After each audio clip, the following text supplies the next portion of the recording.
Hi guys, so clip 111. This is a new topic for us. If we were in school, we'd be going on to this next.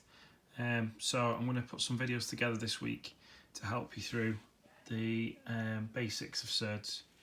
So the first couple of clips, so the first one, clip 111, what is a surd?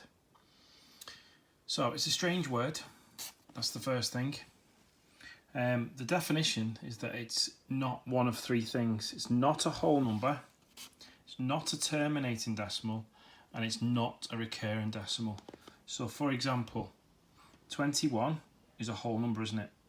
So therefore that is not a surd.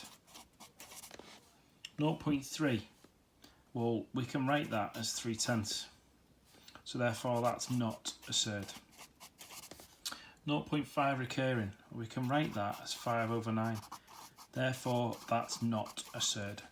The definition of a surd is that it's an irrational number and it can't be written as a fraction. Okay, so I'll just go over that again. It's not a whole number or a terminating decimal or a recurring decimal. Okay, so another one, for example, 0.14, with both of those recurring, that is also not a surd, because you could write that, so not a surd, you can write 0.14 as 14/99.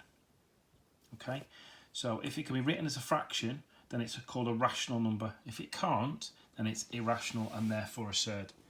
So these questions are based around the square numbers. Okay, because that's where most of the questions come from at GCSE, or the basics to start with. A lot of the skills that you need involve the square numbers. So, which of the following are not surds? Okay, so we're going to look through and say, right, which ones are square numbers? Right, reminder of your square numbers.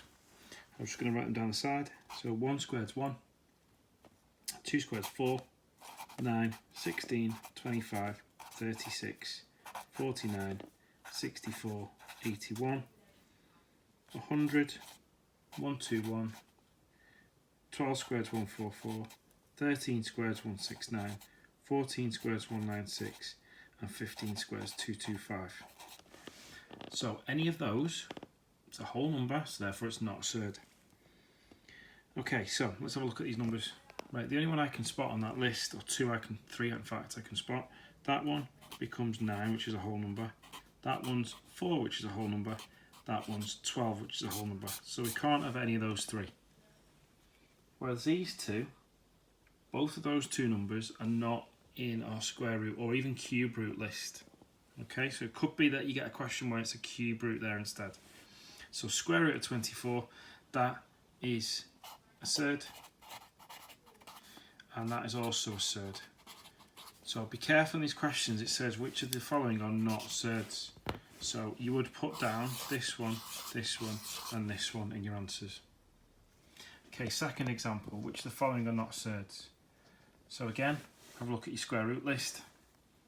Root 100 is 10, root 64 is 8, root 9, that's 3, root 25 is 5. So not surds are root 100, root 9, root 64, and root 25. This one is the only one that is a surd. Okay, I know this is a difficult topic, but see if you can just do one little step at a time. So when we get back to school, you'll be in a much better position. Okay, look out for clip 112, which is coming next.